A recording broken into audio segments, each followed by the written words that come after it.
Okay, I think we'll get started. Well, good afternoon, everybody. I'd like to thank you all for joining us today for it's actually our first cybersecurity webinar.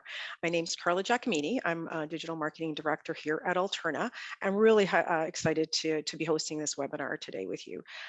Throughout the next hour, we're going to cover how to protect yourself online, including types of online threats and how to spot them, protecting your device and information, and most importantly, protecting yourself and your family.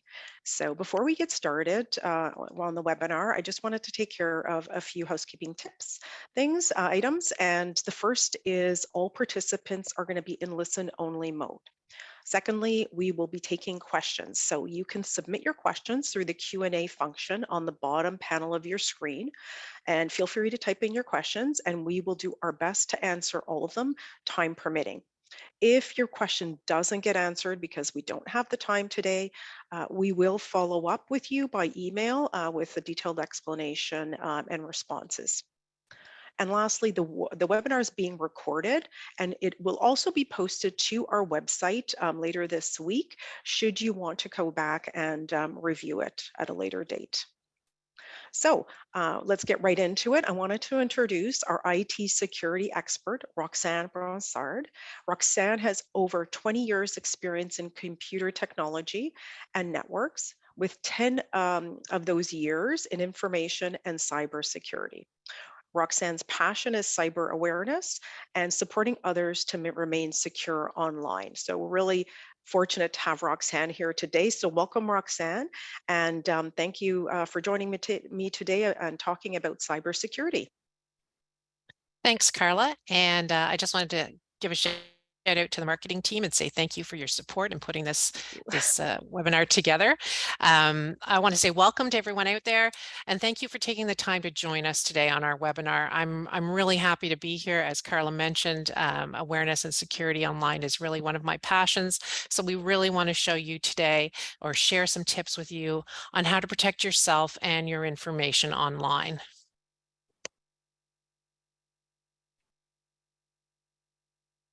So we have a bit of an agenda.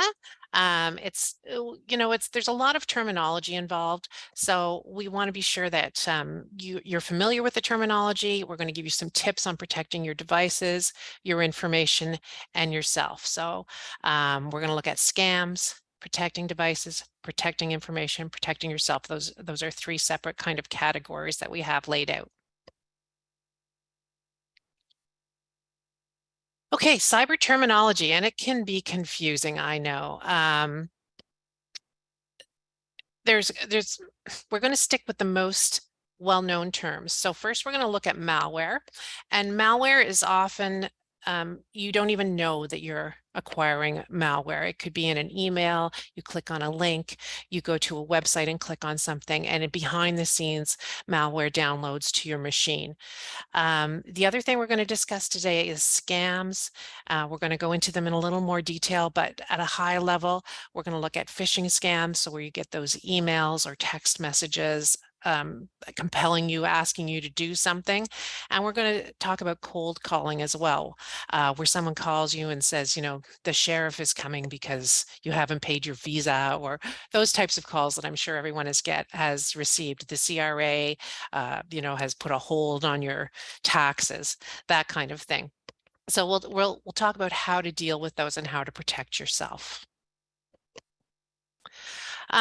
First off, I want to take a little look at how Canadians are using the internet, especially since COVID. I found this quite interesting, and at first I was a little amazed at the statistics that 51% of Canadians were interacting online for medical care.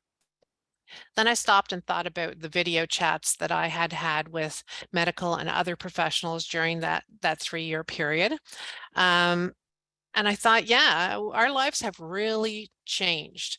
So many, 23% of Canadians willing to only work online, and how in our daily life, 64% are really living on the internet. And this doesn't include education, which has had a huge change in how we teach our children. This statistic is a little scary, but also predictable. So Malicious players are always going to look for new ways to take advantage or find a loophole in any business. So I like to give the example that in the old days, every house had a landline. So we had a phone that sat on the wall, and malicious players would find ways, especially with businesses, of tapping into those lines to steal long distance. And the only way of finding that would be to, scroll through long distance bills and try and figure out, did a person make this call? Did they not? Even yourself, you might have had to contact Bell and say, I didn't make this long distance phone call. This is a scam. Crank calls. You'd get a crank call and basically you just hang the phone back up again. So this is very similar. When we used to travel, we used to use traveler's checks to protect ourselves. So what we want to complete with this seminar today is teaching you new ways of dealing with old tricks, if you will. So let's start with malware. Malware is the umbrella term for a virus, a worm, something that can replicate itself from computer to computer. So maybe it would be sent by email to email. A Trojan, something that looks like real software but is not. Spyware, which tries to get your personal information off your computer without your knowledge. And adware. So adware is kind of where you go down that rabbit hole. If you're on your phone and you see an ad and you click on it, it leads to something else, leads to something else. So that's for marketing, to try and figure out what interests you. My best piece of advice is anti-malware and antivirus software. Often you can get them free, and there's nothing wrong with these products. They're great products, but they might not have the advanced features that you could be using. New machines often come with a reputable one-year subscription to antivirus protection. And I would suggest if you do buy a new machine and that is available, then go right ahead and continue using that. People will say, well, which one is better? It's a matter of personal preference. I usually suggest go with the big name ones. Windows 10 and above now comes with Defender built right in. Be sure to enable that. A fantastic product. Best practice, again, I like to remind people, allow your machine to run updates. So know what software is on your machine, and when you see it updating, allow that to run, because that ensures that your software is going to be consistently up to date. So I'm sure some of you have seen this screen or this type of screen, and this is made to elicit emotion. You can tell by the colors, by the wording, by how it's popping out at you. It's scareware, if you will. Often these are just pop-up windows that come up on your machine. There's actually nothing wrong with your machine, but if you see the Activate Now button, they're asking you to do an action that would install malware or install a problem on your machine. How you can protect yourself from these is ensure that you have a browser block pop-ups and antivirus and malware software, anti-malware software installed.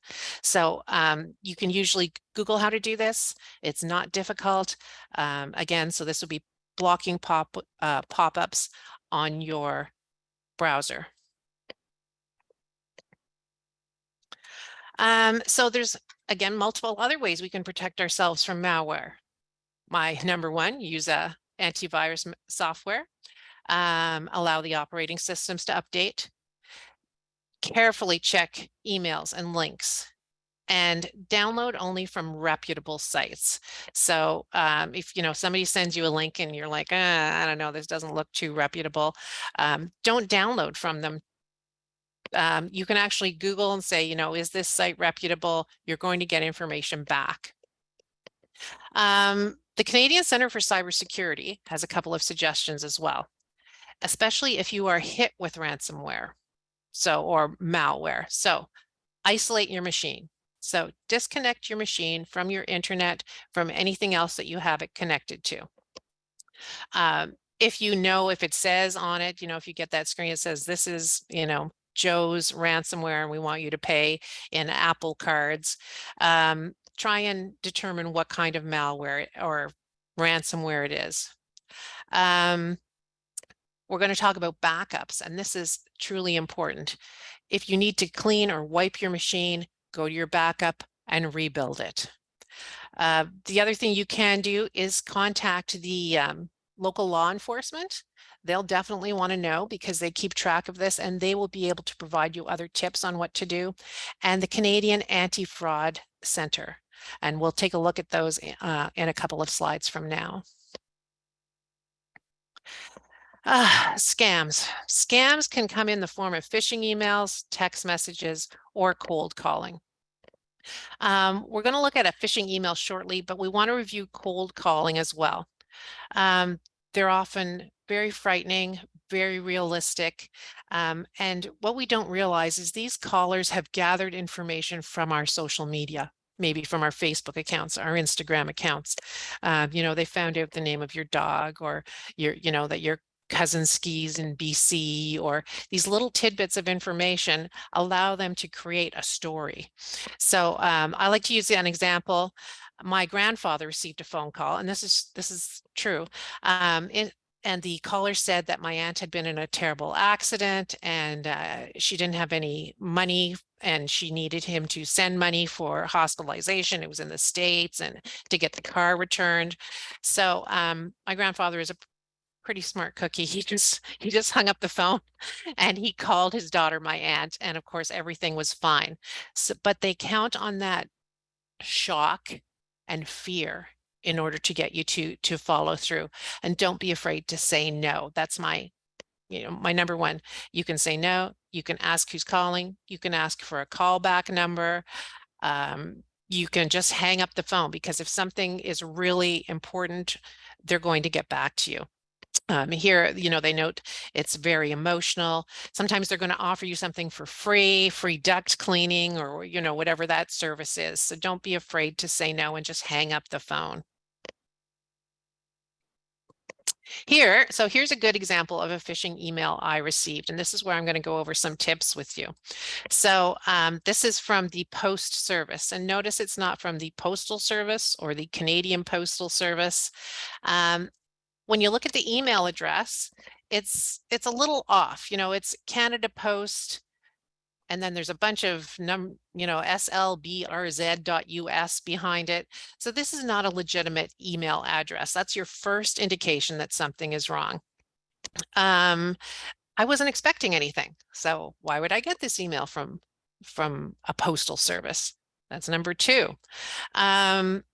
The other thing is, it says there are multiple places where you can click track or click here. So they want you to be engaged, to try and get you to go to another site and download something. So if you're not expecting the email, if it looks a little weird, if the email address doesn't jive, delete the email is my number one suggestion. Anyone who really wants to get in touch with you is going to find another means.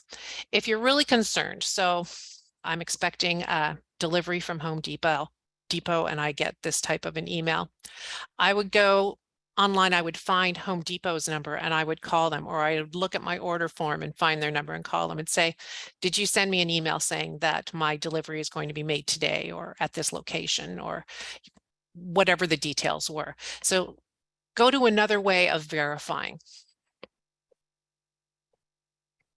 Oops, sorry about that. Gotten ahead of myself here. Here we are. Okay, so next slide, we're going to do just a little quick example.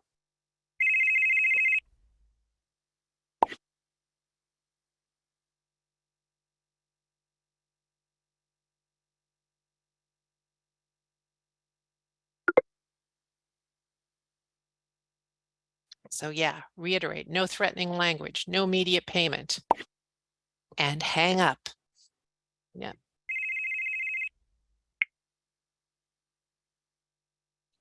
So there we go. So canada.ca b-scam-smart is a website that can help you and provide you with more information if you require it. So let's review. How do you protect yourself from scams? Verify the sender. Scroll over the email address. Don't click on links or attachments you weren't expecting. And when you get those phone calls, and they're going to be emotional, stay calm. Ask for a callback number. Don't give them any personal information. Don't give your address, your driver's license number, credit card number. I love those ones where your visa has been compromised. Please call us, press 1, and then they ask you what your visa number is. So my favorite question to them is, which visa are you talking about? And they'll guess one, we're talking about your GD visa. Oh, I don't have one of those. So don't be afraid to challenge them, or just hang up the phone.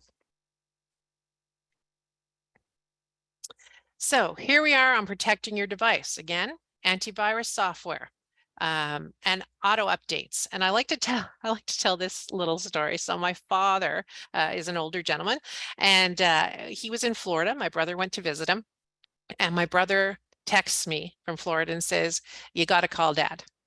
Every time his computer starts updating, he shuts it down.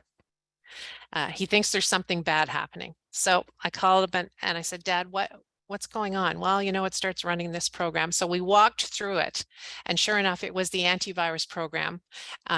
So what we did is we had it run in the evening so that it wasn't bothering him during the day. But I can't stress enough, allow these programs to update so that you have the latest information, the latest software available to you. I also want to talk a second about MFA. So you see here it says set up multi-factor authentication, and sometimes people wonder what that means. So the short form of multi-factor authentication is MFA, and it's available on many applications. It's available on banking applications, Apple, and a lot of purchasing services allow you, even email. So MFA means that you have 2 of the following items enabled when you log into something. So you have something you have, and something you have could be a PIN or a token. It could be that vendor sends you a PIN on another device, so a number on another device that you plug into your computer. Something and that's typically a security question that you might have set up in advance. And something that you are. And something that you are is usually biometrics. And by biometrics, we mean it could be an iris scan, it could be facial recognition, it could be a fingerprint scan. So we strongly suggest that for any application where there is personal information, banking information, set up MFA. It's much stronger than a password, and it allows you that extra bit of security.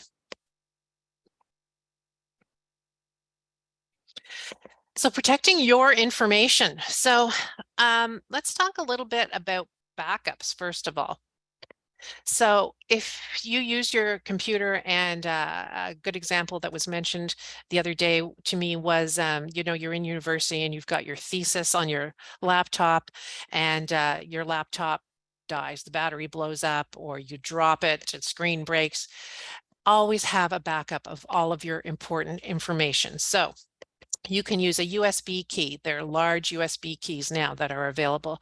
You can use a hard drive, an external hard drive. Plug it in, copy that information to that drive or that USB, and unplug it. This is very important. Unplug that drive and set it aside.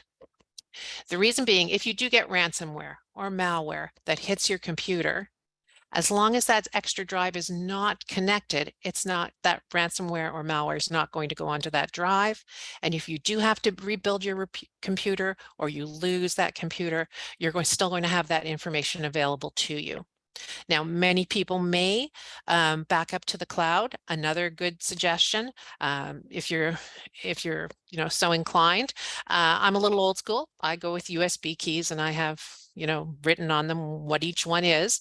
But both great solutions. The other item is secure Wi-Fi. So secure Wi-Fi would be something that it uses security called WPA2, and it requires a password for you to log in. Now, people are going to say, well, I went to the hotel and they gave me a password to log into their Wi-Fi. Not the same thing, because they're giving everyone that checks in the same password. So this would be a unique password that only you would know, or perhaps your family knows on your home Wi-Fi. So if you are going to Starbucks, you're going to work there for the day, or email some friends or what have you, try using a VPN, so a virtual private network. And this service is available through probably your internet provider. They can give that to you. It's inexpensive, and that allows an encrypted tunnel between you on your computer and whoever you're dealing with, whoever you're talking to, emailing. It ensures that your information is protected. And just for, well, let's look at passwords now as well. So the latest information on passwords is to use a passphrase or a long password if possible. So try to go with 12 characters, includes symbols, capitals, numbers, and avoid dictionary words. So I wanted to give you just out of, I got these from a site Mental Floss for 2023, and these are some of the worst passwords that they came up against. 1, 2, 3, 4, 5, 6, not difficult. Let me in, no. Football, I love you, and Star Wars. Anyone going on social media who knows you're a Star Wars fan, that will be their first guess on your password. So yeah, try to make them a little more difficult. Throw some different items in there. If you can, use what they call a password keeper. This is an application that you can have on your phone and your device, and all your passwords go into it. Please don't put them on a sticky note on your computer where anyone can find them. It's still not secure. So I wanted to show a couple of great sites where you can get information. This is the Anti-Fraud Center, Canadian sites. The site provides insight into current scams, how to protect yourself, reporting fraud, and what to do if you are a victim of fraud. So interestingly enough, as of March 31st, 2023, there were over 18,000 reports of fraud. So that's just from January to March 31st. 12,000 victims of fraud at a loss of $133.7 million in Canada alone. So this is why we really want to educate people on how to protect themselves. Now, with the Canadian Anti-Fraud Center and law enforcement, a lot of that is recovered. So don't be afraid to report that you've been a victim of fraud, or you've got malware. I think sometimes people are embarrassed or anxious about this. I'm a professional in the field, and it happens to me. I'm not sure how many times my personal credit cards have been compromised, where I go through my bill and I go, oh, there's 4 charges here for Uber in Amsterdam. I've never been to Amsterdam. I don't use Uber, so I just call my credit card company, let them know, and they have a process for taking care of that. It might be a little inconvenient. I might have to wait a few days for a new card to come in. But by reviewing your card and seeing those little charges, you're protecting yourself from a larger loss. The Canadian Centre for Cybersecurity, another fantastic site. It also has resources for cyber incidents, not only for individuals, small businesses, right up to government agencies and schools. They also provide the latest alerts regarding malware, tools, and education.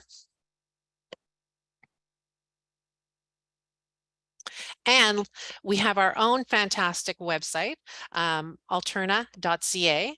So in the search bar at the top, if you type in tips to staying safe, or just the word security, it's going to take you to a list of security items that you can look at regarding privacy and keeping yourself secure.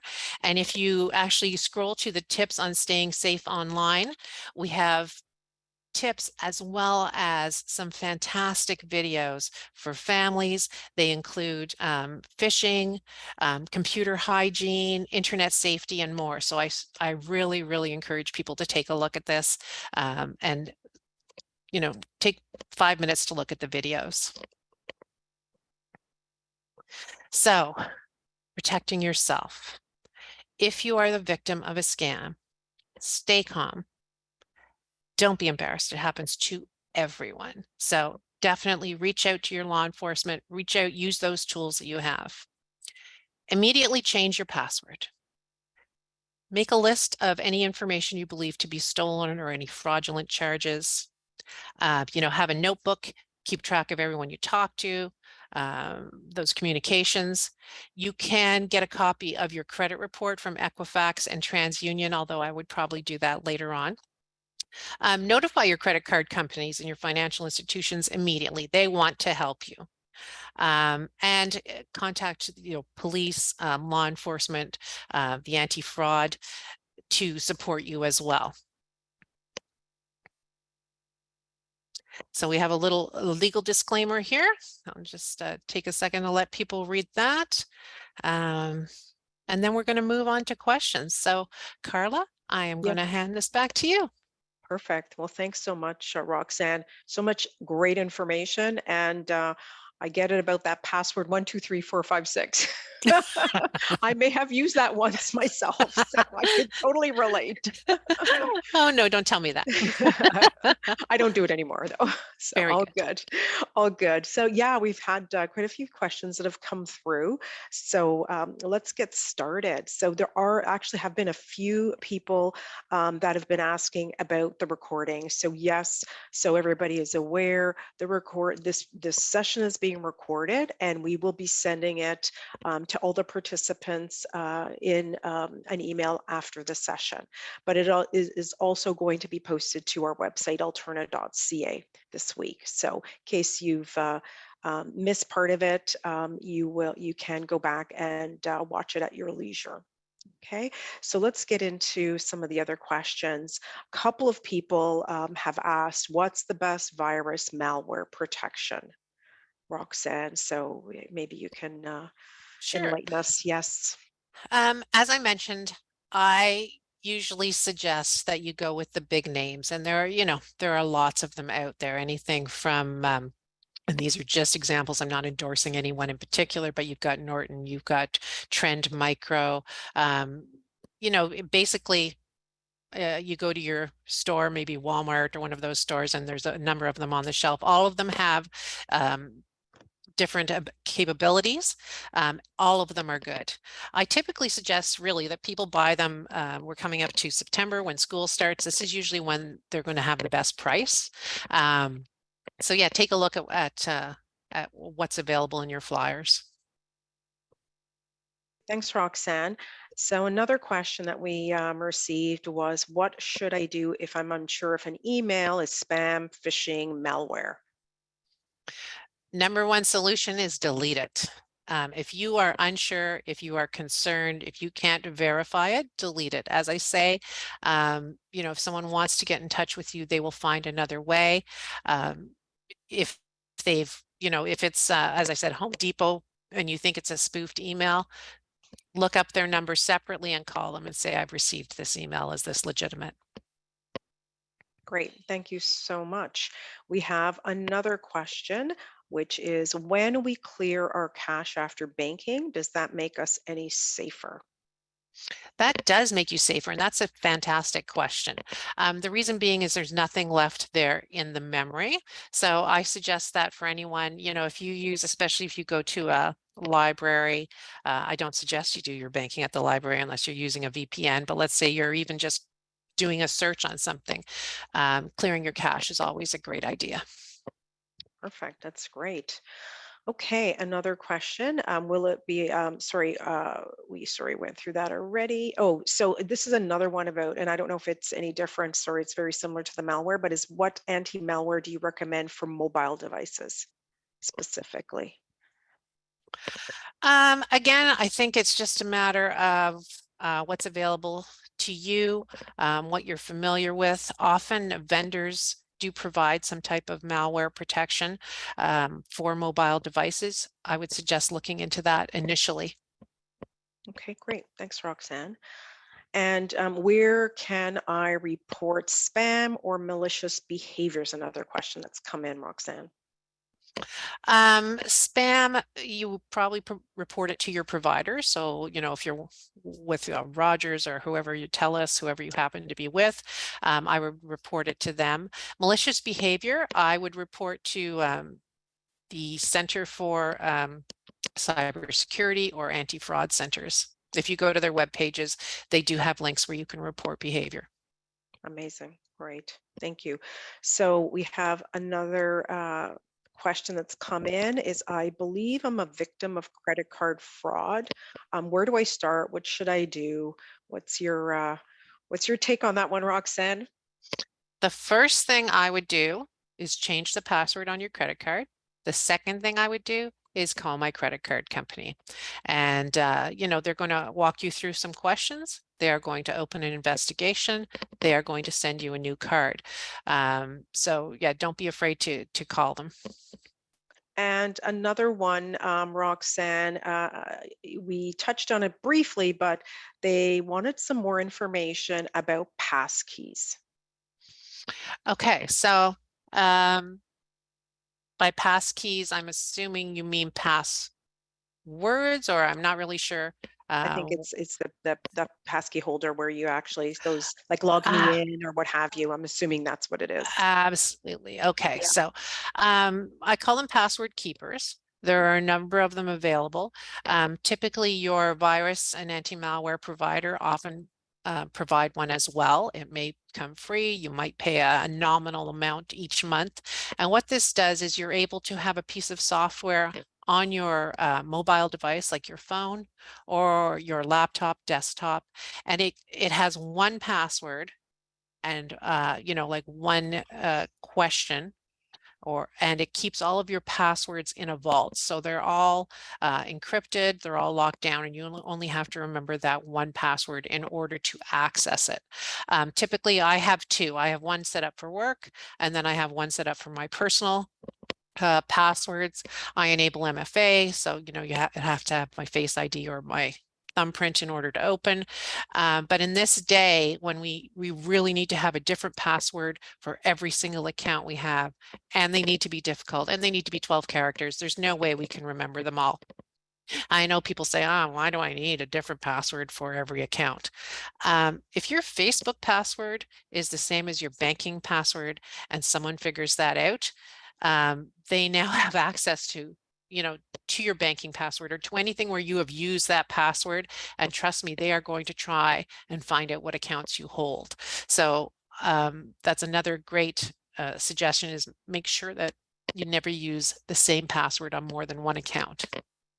Great, thanks, Roxanne. And you mentioned MFA. We did have a question about like what is MFA and how do I enable it? So MFA, multi-factor authentication, again, is something you are. So, facial, iris scans, thumbprints, something you have. That could be a PIN number that you have, something you have, something you are. And now I can't remember the third one. Let me just run back here to it. Where are we? One more, I think. Something you have. One more. Thank you. There we go. Okay. Something you are, something you have, something you know. Sorry. So you want to enable these. Most companies or programs or banking institutions or vendor services have this available to you. So if you go into your banking application and you either go to settings or you go to privacy settings, you're going to see where they say, set up MFA, and they're going to allow you to choose how you want to be notified. So for instance, if I log on to a banking app, it's going to immediately say to me, okay, we're going to send you a text message with a code, and you have to put the code in before you can access. So you have to know the code. You have to have access to that code before you can access the bank account. So that kind of explains how MFA works. Great, perfect. That's great. There was a question of, sorry, I got an answer here. So here, sorry. What should I look for in a VPN? Okay, so And they're with saying, what about one of those free ones? um, I personally wouldn't use a free one, but it doesn't mean that there aren't good free ones out there. What I would do is set up a list of criteria of what you're looking for. You want to know the level of encryption that they use, how easy are they to access, look for reputation, do some research, maybe create a little spreadsheet and compare. Cost could be a primary factor for you. Where are they located? Are they located in Canada, in North America? You might not want to use a VPN that is outside of North America because that means your information could be traveling, abroad and coming back. So those would be a couple of hints or tips. Perfect. Thanks, Roxanne. So we have a couple of questions that are related. One is, and so I'll give them both to you and then you can tackle them. One is, do you recommend anti-malware software for Mac computers? And the second user is asking, do you need antivirus software if you have Defender Windows 11? Okay, let's start with the Mac computer question. So for a long time, people felt that Mac computers and Apple products were much more secure. And they are in some instances than your average PC, but I still suggest that you have anti-malware on anything where you're sending or receiving private information, whether that be your mobile device, your Apple phone, your Mac computer. There are still people out there, just not to the same extent, but there are still people out there who are going after these types of hardware. And sorry, the second question Sorry, was? yeah, the second question from another user is, do you need antivirus software if you have Defender Windows 11? Right now I'm running Windows 10. I have enabled the software that comes with Windows, the antivirus and Defender, and I am quite happy with it. So that is my professional opinion, and that is what I am running. So that would be no, you don't need anything else. You can layer on top of that. It's a matter of personal preference.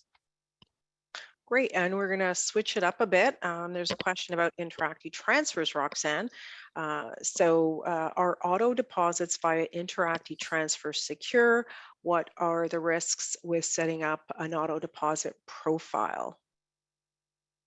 Oh, that leads more into banking. Mhm.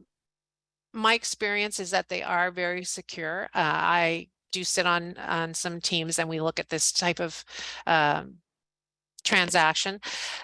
So any bank is going to ensure that that is using the most secure processes, that there's encryption involved. So if you're transferring funds, yes, they are secure. But getting into deeper and setting up consistent, I would probably want to provide you with an answer personally by email. Okay, we can do that. We've got, I believe we've got the user's name, so we can absolutely do that. So we'll get back to you on that with more detailed information. Thanks, Roxanne. There are a couple of people that are asking about the same thing, about how to clear your cache. Roxanne, can you maybe walk us through that? Actually, what we can do is perhaps send that out because uh, I would It'll prefer be to show easier that. to, It'd yeah, probably be we easier can to do send some that out by X. Yeah. screenshots and yeah, okay, perfect. So for those that asked about that, we'll send you out some details with screenshots so it's easier for you to follow along. I have another question about, is it safe to allow Google auto save passwords? Oh, that is a fabulous question. Um, The short answer is no. I strongly suggest that you do not do that. And the reason is, especially for home users. So you probably have, one logon if you have a logon to your local machine, and, multiple users. You might use it, your husband, you might use it, your kids might use it. So if someone walks into your home, and whether nefariously or not, logs into your machine or can get access to your machine, now all of the passwords that you've been using are right there for them to use in your browser. So I strongly suggest not using that as a solution. Okay. Here's another question. Does opening a suspected email without clicking on any inside links prompt the possibility of infection? Typically, no, it does not. The issue with opening one fully, and I usually use a preview pane on my emails, is that you might inadvertently click on something. So just opening it typically does not. And again, I suggest using a preview pane if it's available to you. Great, thank you so much. There are lots of questions on MFA. That's a hot topic for sure. A lot of them are similar, so I'm not going to go into them, and we can get back to you with details. But so this is another one. Oh, again, back to the passcodes, passwords. Where do you recommend keeping saving all the passwords in one place? Like online banking, your online banking password, your Facebook password, your credit card password. Obviously, you said don't put it on a sticky note on your computer, right, Roxanne? That's a That's no-no. right. That's right. And this is again where I strongly suggest using a password keeper that can be kept on your on your device, on your phone. If you're not a phone user, it's a little more difficult. You really need to have a secure location in your home where you can keep these. Yeah, perhaps, and I hate to say this, honestly, this is not my number one solution, but I do know that often people don't have phones, they don't have those devices. Have a notebook specifically for your passwords and then have it in a locked location. Great, perfect. Thank you so much. This is about a cloud backup. Users saying I use automatic cloud backup. Should I disconnect it sometimes to play it safe? What do you think about that, Roxanne? I would suggest that you disconnect it all the time and only connect when you need to do a backup. So I don't necessarily think backups need to be done constantly. If you want to back up between 1 and 2 p.m. or 1 and 2 a.m. and have it connect and disconnect, that would be my suggestion. Don't have it hooked up all the time. Great. There's one about VPN. I think we touched a little about on this one, but it's asking how easy is it to set up a VPN? Can the same one be shared with more than one device? Depending on which vendor you go to, it is very simple, and they're going to have instructions, based on what they provide. And again, it's going to be up to the vendor whether or not you can share it on more than one device. Great. And this is a similar question, Roxanne, about they're asking about, I guess, antivirus software for iPad. Absolutely. Yeah. You want to use the same what you're using for your phone, you want to be using for your iPad. Often those are linked. So definitely, if it's if it's of a concern and you do a lot of personal information traveling across those or emails and that kind of thing, then yes, definitely I would put some malware protection on your iPad. Okay, great.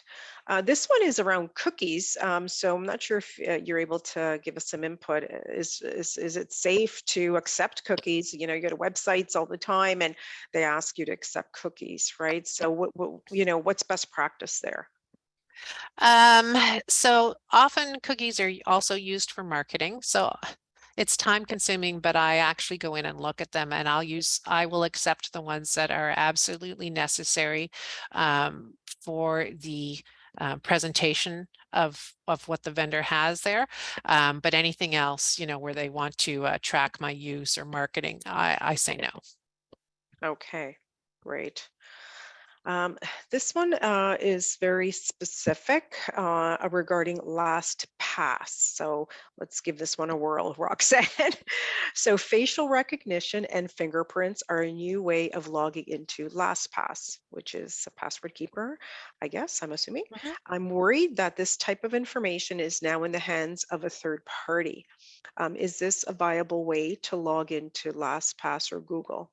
What's a better option?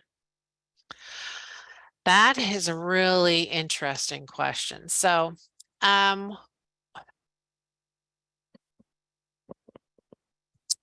I think you would really have to contact LastPass or Google and find out where they are storing that. So I know when facial recognition first came out, I was not a huge proponent, but then realized that what happens is it is turned into an algorithm that is then encrypted, let's say for your phone, and stored locally. So do I think they are safe? I still do, because it's not, they're sending an encrypted algorithm to LastPass or Google, more than likely. Again, you'd have to verify that. So I don't believe there's huge risk there, at least not at this time. You know, maybe in the future, malicious players might find a way to access that information. I can't say for sure. Great. No, that's amazing. Thank you. So there is a question. Oh, this is specific to Android. I'm not sure if you have it, or we can send it out, Sure. Roxanne. Well, It let's says, see what they. which password keeper app will you recommend on for an Android user? Again, we really don't recommend any one specifically. They all have different uh, specialties, if you will, or things that they offer. Just take a look at the ones that are available that you see, you know, just Google password keeper. Look at the big names that you recognize. Look and see if your virus or anti-malware vendor supplies one. Look and see if there are certain things that you want included. Maybe you want it to automatically create a password for you. Some people do, some people don't. Yeah, just compare them and see what fits your budget as well. Roxanne, a lot of interesting questions. There is, going back to the cache, there is a question saying, explaining what does that mean? What does clearing your cache mean? So maybe if you can help with that, Roxanne. So clearing the cache is really going to remove any information about the website that you previously viewed. So it's going to completely delete it. So it's not going to be in your history. It's not going to be available to anyone that sits down at your computer. Perfect. Amazing. Back to cookies, Roxanne. We're kind of jumping Sure. around a bit here, but once you accept cookies on a website, will that apply the next time you go to that site, or does clearing the cache delete the acceptance? Hmm. Good question. That I can't answer, and I would have Okay. to get back to you on that one. Okay, no problem. Yeah, we will.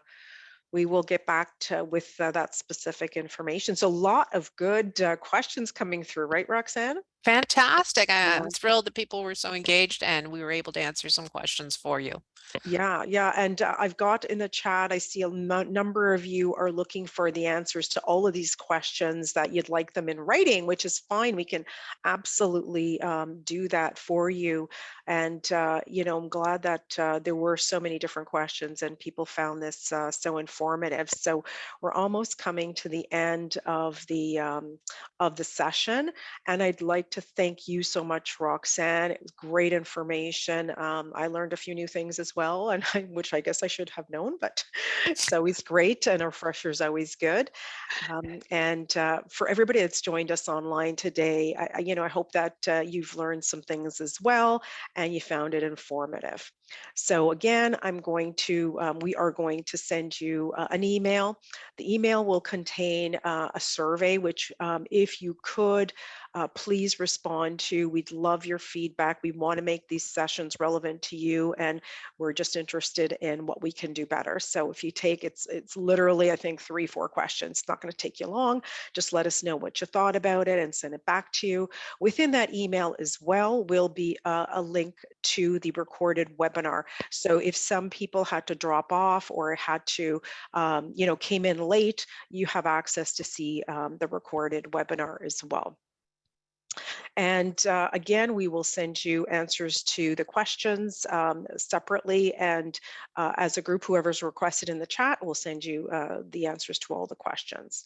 So as we close out today, again, I want to thank Roxanne so very much. I think this has been a really great session. A lot of people had some really, really great questions. So please, thank you, Roxanne, and thank you everybody for joining us.